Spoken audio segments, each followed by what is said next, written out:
All right, everybody, it's time for the best sports debate in Middle Georgia. We call it Rant and Rave.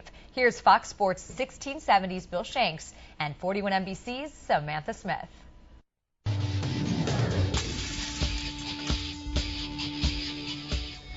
Rant and Rave Week 2. Here we go. We start off with a pretty big question this week around Middle Georgia and the entire state.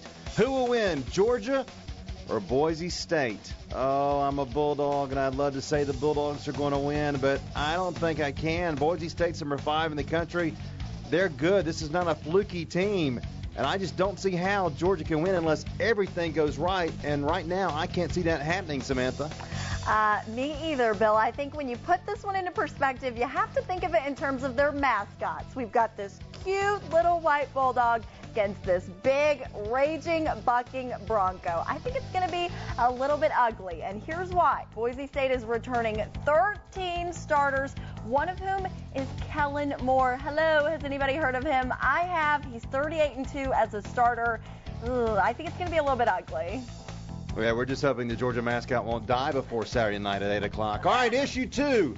Will Mark Richt survive? Will this be his last year at UGA? Well, since I'm saying 7-5 will be the record this year, I'm saying no. This will be his last year at Georgia.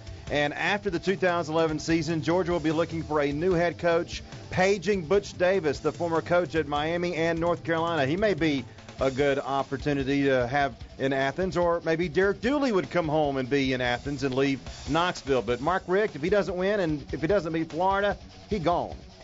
Dooley's not going anywhere, but I think Mark Richt might. I don't know. It's a little bit too early to tell. I think they're just really, really lucky that they don't have to play LSU and they don't have to play Alabama. So he's got a fighting chance, I guess. We'll see what happens, but he's got to beat the Florida Gators to have any shot, or I'm going to drive him to the county line and leave him right there on the side of the road. All right, issue 3, Georgia Tech. Now, I'm a Bulldog fan. To be honest with you, I don't care what happens with Georgia Tech, but we'll talk about him anyway because we have to fill our time. Georgia Tech coming off a very substandard year.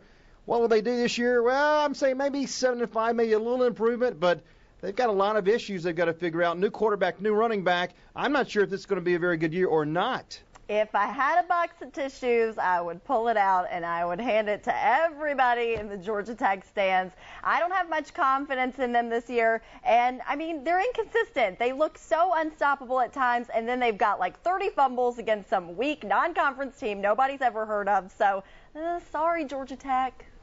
Yeah, I'm not. All right, last issue. Falcons. We asked this last week. We'll ask it again. Now they're 0-3. Should we be worried? Well, just a little bit. I'm a little worried about that secondary. They may need to bring in another guy for the secondary before the season starts, but other than that, don't worry too much. Yeah, I think it's a little bit too early. We talked about it last week. It's the preseason.